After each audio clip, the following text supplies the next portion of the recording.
חקירות פרטיות זה לא משחק. חוקר פרטי זה מקצוע מעוגן בחוק, ויש לפנות רק לחוקר בעל רישיון לניהול משרד חקירות. אחרת זה לא חוקי ולא קביל.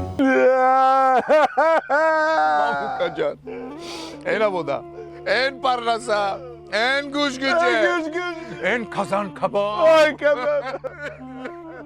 מבין לא מבין?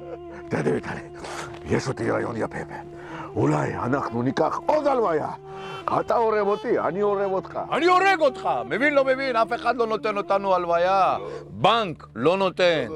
שוק שחור לא נותן. אפילו ג'ת ורבי בלגיה לא נותן. אז מי נותן הלוויה? חברה קדישה נותן אותך הלוויה. אז מה עושים? האמת, תדע, יש אותי רעיון.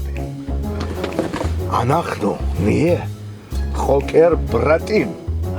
יוצא בחוץ, כן, מתחבא, מתחזה, משתתח, מצטלם, מביא אותך הוכחות, וקליינט מביא אותנו הרבה דולרים.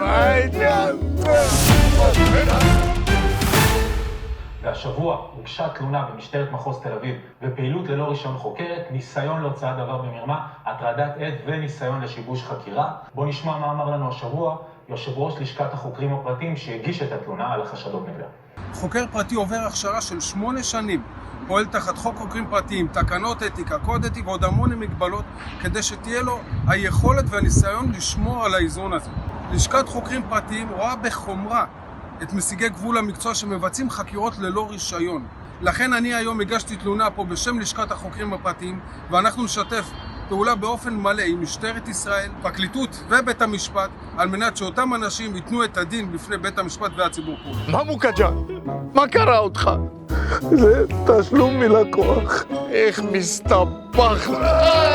סליחה.